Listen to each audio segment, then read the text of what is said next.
은행 다닌다 그래서 똑똑한 줄 알았어. 아, 누가 못 찾아온다래? 아, 소액인지 뭔지 해가지고 내일 당연히 찾아온다니까. 저에 대한 이 소문이 꼬리에 꼬리를 물고 무분별하게 이렇게 퍼져나갔습니다. 소문을 어떻게 얘기하냐면 세상에서 가장 빠른 낙이라고 표현을 하는데, 공항에 갔더니 벌써 저를 보고 이거 수근수근. 지금 미국으로 가면 아이들한테 안 좋은 영향을 끼칠 것 같다는 그런 생각이 들어서 제가 이성미 씨한테 여기 전화를 걸었습니다. 그랬더니 이성미 씨가 영국에 아는 사람이 있다고 영국으로 하는 게 어떠냐고 추천을 해줬습니다. 그래서 공항에서 바로 출국지를 영국으로 바꿔서 미국 대신 영국으로 가게 됐습니다. 영국에 도착해서 집에다 짐을 풀고 밖에 나가는데 넓은 공원에 있는 허벌판에 그 집만 덩그러니 있는 그런 상황이었습니다. 처음에 영국의 럭비라는 지역에 살면서 배우가 아닌 주부아빠 강남길로 4년을 살았습니다. 그때 우리 딸이 13살이었고 우리 아들이 10살이었습니다. 아무것도 모르고 간 영국이라 처음에는 적응하는 게 정말 힘들었어요. 해외여행을 짧게 가더라도 그 나라만의 낯선 문화를 접하면 당황한 게 많아지잖아요. 우리나라하고 또 다른 게 영국에 이렇게 스위치, 우리나라는요 이 불을 켤 때 스위치를 올리는데 영국은 이렇게 딱 내려야 하고요. 그다음에 그 중에서도 제일 적응하기 또 어려웠던 것은 바로 교통이었었는데요. 영국에서는 라운드 어바웃이라고 하는 빙빙 도는 로터리가 많아요. 근데 당시만 해도 로터리라는 개념이 좀 생소했어요. 라운드 어바웃에 이렇게 한 번 들어가면 이거 잘 빠져나올 수가 없는 거예요. 어쩔 때는 아침에 들어가서 해질 때까지 계속 돈 적도 있었습니다. 이건 농담이고요. 그렇게 돌다가 귀신 들리겠어요. 혹시 그런 경험 없으세요? 이거 되게 창피한 얘기인데 얼마 전에 알았어요. 여러분들 뭐요? 혹시 동남아라든지 어디 가면은 변기 옆에 이상한 그 물총 쏘는 그 호스가 있어요. 저는 이제 그걸로 앉아서 씻는 건가 보다 해서 그걸로 양치하고 세수하고, 근데 그게 비데라면서요. 네, 변기 청소하고 그런 물이더라고 하더라고요. 이게 너무 충격이었습니다. 맛있지는 아니, 면목은 한 것 같아요. 사실 어떻게든 사람이 적응은 해요. 그러다가 이제 나중에 지인들이 영국에 찾아오면 여행을 하게 되잖아요. 어쩔 수 없이 유럽 여행 가이드를 하게 돼요. 이곳은요, 영국 트랄팔커 광장에서 찍은 건데요.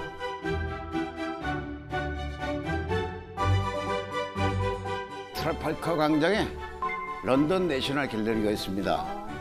그리고 또 트랄팔커 광장과 그곳에서 멀지 않은 대형 박물관이 주로 저의 만남의 장소였어요. 그런데 영국이 좋은 게요, 국립미술관이나 대형 박물관은 입장료가 없거든요. 일찍 도착하면 할 게 없으니까 런던 내셔널 갤러리나 또 대형 박물관 안에 들어가서 이것저것 보게 됩니다. 물론 처음에는 저도 느끼는 게 없었어요.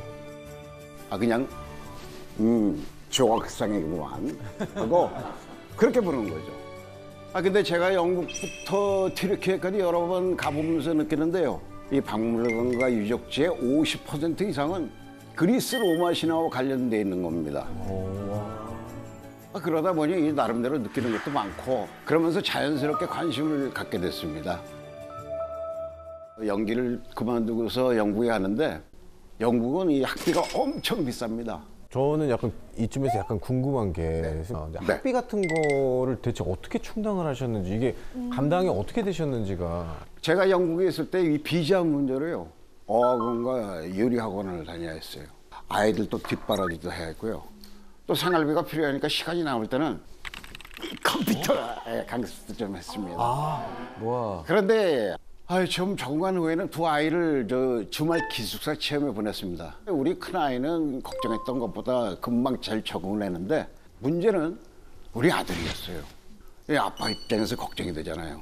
그래서 이 아들 몰래 이렇게 찾아가서 지켜봤습니다. 운동장에서 친구들이랑 잘 놀다가 어느 순간에 날 딱 보더니 우리 아들이 그냥 막 그 식당을 지나가지고 다시 자기 2층 침대로 막 가더라고요. 아, 도망갔어. 저는 저 아들 보고서 아들아 하고서 이제 막 쫓아가니까 온 학교가 난리 난 겁니다. 어? 아들이 창피했던 거 아니에요? 쑥스러워서 갔는데 아빠가 소리 지르니까 더 무서워가지고. 한 이틀 만에 아빠 네. 보니까 집단에는 서러웠던 거야. 알 것 같다. 짠하다, 짠해. 참 우리 아이들 키우면서요. 저는 미워도 다시 한번 한 100번을 찍고요. 참 울기도 많이 울었습니다. 그러던 중에서 참 많이 공감했던 얘기가 하나 있습니다. 예전에 그리스인들에게 성지로 여겨지는 델로스 섬에서 태양의 신 아폴론과 달의 여신인 아르테미스 두 남매를 낳은 레토 여신의 얘기입니다. 제우스 잘 아시죠? 아, 알죠. 너무 좋아하죠. 네, 올림포스 12신 중에서 으뜸이다. 최고신이고 네. 대빵신. 어느 날 제우스는 레토라는 여신과 사랑에 빠집니다. 그리고 레토는 임신을 하죠. 하지만 정실부인이면서 가정과 결혼의 여신인 헤라는 제우스 아이를 가진 레토를 질투해서 레토를 신들의 세계에서 추방을 하면서 누구든지 출산을 돕는 자들은 영원한 헤라의 저주를 받을 거라고 선언하죠. 출산이 임박하면서 레토는 해산할 장소를 찾았지만 모두 헤라의 저주가 들어와서 아무도 레토를 도와주지 않았어요. 레토는 한참을 찾아 헤매다가 겨우 파도를 따라서 떠도는 섬인 이 델로스를 발견합니다. 그리고 어렵게 아폴론 아르테미스 남매를 출산하게 돼요. 레토는 출산 후에도 헤라의 질투로 인한 해코지를 늘 걱정하면서 살아야 했습니다. 어느 날 아폴론과 아르테미스 쌍둥이 남매를 낳은 레토는 어느 마을에 도착을 해요. 이 남매를 안고 있지, 또 이 배도 고프지, 또 목도 마르지. 지칠 대로 지친 레토는 우연히 한 호숫가를 발견합니다. 레토가 물을 마시려는 모습을 묘사한 건데요. 이 그림에서 어떤 모습이 보이시나요? 지금 맨 왼쪽에 남자분 지금 발을 담그고 있잖아요. 그리고 맨 오른쪽에 남자분이 또 손으로 밑에 뭔가 포올리는 것 같은 느낌이 물 못 마시게. 뭔가 사람들이 굉장히 방해를 하는 것 같아요. 아이하고 좀 아이들 너무 이렇게, 목마른데 역시 이매진 씨가 잘 맞췄습니다. 레토는 제발 물을 마시게 해달라고 사정도 하고 부탁도 하고 애원도 하지만은 농부들은 레토를 밀치면서 거부를 해요. 심지어는 레토가 물을 마시기 위해서 물에 입술을 대는 순간 이렇게 발로 휘저어가지고 흙탕물을 일으켜서 절대로 마실 수 없게 방해를 합니다. 저렇게까지 해야 되나? 분노에 찬 레토는 너희들은 영원히 물속에서 살아라 하고 외쳤어요. 그리고 농부들에게 신비한 변화가 일어납니다. 농부들은 어떻게 됐을까요? 물고기가 됐나? 근데 상반신만 됐어. 물고기가 반만. 반만? 네, 물 가지고 장난쳤으니까 물에 못 들어가는 동물로 만들거나 뭐 그러지 않았을까요? 약간 비슷한데. 아, 그래요? 그럼 그림을 하나 볼까요? 상반신만 진짜. 개구리다. 아, 개구리로 변했구나.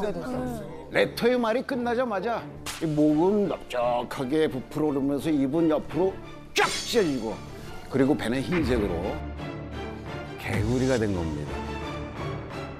물 한 모금 제대로 얻어 마실 수 없는 레토는 얼마나 비참하고 외롭고 괴로웠을까요? 쌍둥이 남매를 출산하기 전부터 출산한 후에도 레토를 도와주는 사람은 아무도 없었어요. 하지만 그래도 저에게는 주변에서 도와주는 사람들이 많았습니다. 혼자서 영국에서 아이를 둘을 키우느라고 정말 어려움이 많았습니다. 특히 제가 걱정하는 게 아이들이 사춘기였어요. 큰 아이가 딸이다 보니 가장 또 힘들었을 때가 딸의 초경이었습니다. 마음은 다 먹고 있었는데 막상 다치니까 이거 어떻게 해야 될지 모르겠더라고요. 그때 친하게 지냈던 이 아주머니에게 조언을 구했습니다. 제가 이게 어떻게 하면 좋겠습니까?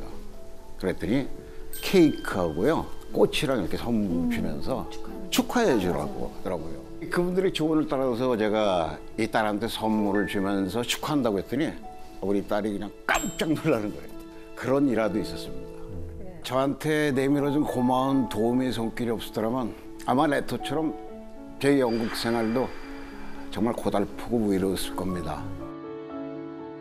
그런데 어느 날 계산기를 이렇게 내가 이렇게 두두두 이렇게 두드려 보니까 우리 애들을 대학교까지 못 보내겠구나 그런 생각이 들더라고요.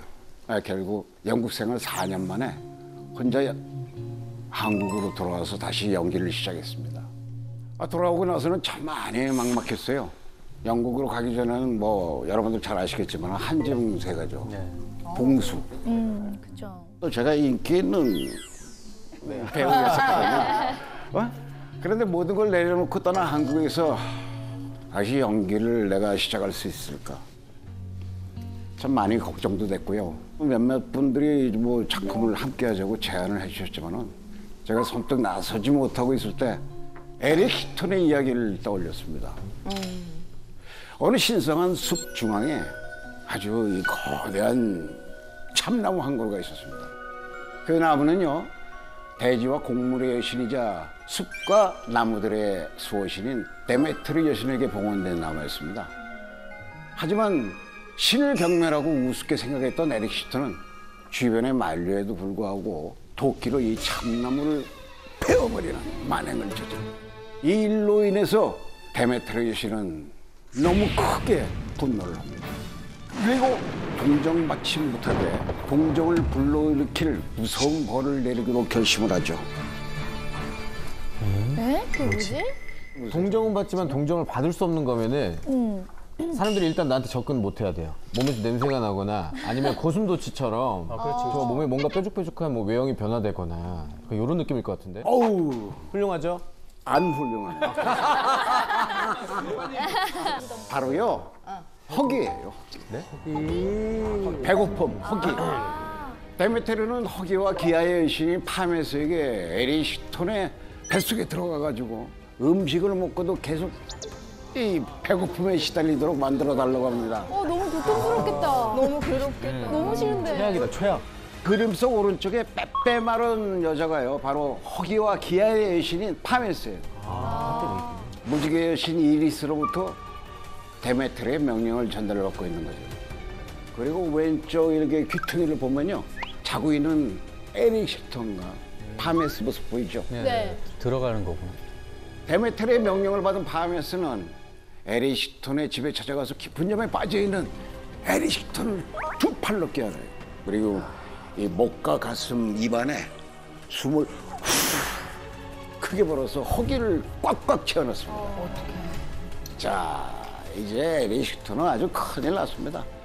신의 저주를 받은 에릭 히톤은 집에서 깨어나자마자 견딜 수 없는 허기에 시달려요. 하인들에게 먹을 수 있는 모든 것을 사오라고 시킵니다. 하지만 항상 차려진 그런 음식들을 먹고도 허기는 채워지지가 않아요. 야, 이것들아! 왜 먹을 것을 너 안 가져오는 거야? 더 가져오란 말이야! 더! 온 세상 사람이 먹을 수 있는 그런 양을 먹고도요, 이 에릭 히톤의 걸신들인 시장기는 해결되지 않습니다. 결국 조상한테 물려받은 재산도 탕진합니다. 심지어는 먹을 음식을 마련하기 위해서 바로 이것까지 팔아넘깁니다. 뭘까요? 이것? 자, 이 글은요, 그리스 로마 신화 속 에릭 히톤의 내용 중 한 장면을 그린 건데요. 이 그림 안에서 어떤 모습이 보입니까? 일단 저 음식이 보이고 네. 거래를 하고 있고요, 네. 남자들이. 뒤에 집이 보이면 집 한 거 아니에요? 집값이 땅값이 올라서. 야, 뒤에 저 방청객분이 정답을 말씀하신 것 같아요. 뭐라고요? 저 직접 말씀해 주시겠어요? 무슨 거래예요? 자신의 딸을 한 것 같습니다. 맞습니다. 오. 밑에 딸을 쳐다보고 있구나. 네, 에릭 히톤이 판 건 바로 자기 딸이었습니다. 아이고야. 하지만 에릭 히톤의 식탐은 이건 계속 더 커지기만 해요. 돈은 다 떨어지고 더 이상 먹을 음식이 없자 에릭 히톤은요, 바로 자기 팔다리와 자기 사지를 뜯어먹습니다. 결국 에릭 히톤은 뭐가 남았겠습니까? 뼈. 뼈까지 먹었어요. 진짜요? 그럼 뭐가 남아? 마지막은 먹어야죠. 이만 남았어. 이만 남기째 목숨을 잃고 맙니다. 근데 왜 데메트리 여신이 내린 벌이 허기였을까요? 일단 데메트리 여신의 저주를 저도 받고 있는 것 같아서 저도 참 잘 먹거든요. 잘 먹는데 네. 그 심리학에서는 그런 얘기 많이 합니다. 가장 불행한 사람 중에 하나가 만족을 모르는 사람이다라는 얘기 많이 하거든요. 그러니까 만족을 모른다는 게 끊임없이 이제 그 채워야 되는 사람인데 만족을 모르면 결국 멈추지를 못하면 그 행동을 계속한다. 그래서 불타 없어진다, 소진된다, 네, 자멸한다라고 얘기를 하거든요. 그래서 만족감이 가장 지혜로운 사람의 그 덕목 중에 하나인데 허기를 벌로 내렸다는 건 지혜를 아예 없애버린 것과 똑같은 셈이 되지 않았을까 저는 그런 생각이 좀 들어요, 그냥. 저는 이 에리시톤의 이야기를 볼 때마다 자연과 욕심에 대한 경각심을 일깨워주는 얘기라고 생각을 합니다. 이 참나무를 베기 전까지만 해도 에리시톤은 부족함이 없이 살았습니다. 하지만 본인의 힘을 과시하고 싶은 욕구와 욕망, 탐욕을 이기지 못하고 참나무를 확 베어버립니다. 주어진 환경에 만족하지 못하고 욕심을 부린 거죠. 채워지지 않은 욕심을 계속 부리다가 결국 가지고 있던 것마저도 다 잃어버리게 된 겁니다. 저도 아이들 문제도 있고 내가 어떻게 다시 용기를 하지 이런 생각이 들 때 저는 에리시톤의 이야기를 떠올렸어요.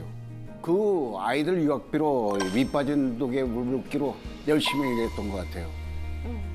아마 제가 에리시톤처럼 나만 생각하고 나에게 좋은 것만 하려고 했다면 아마 지금쯤 이 자리에 서 있을 수도 없을 겁니다.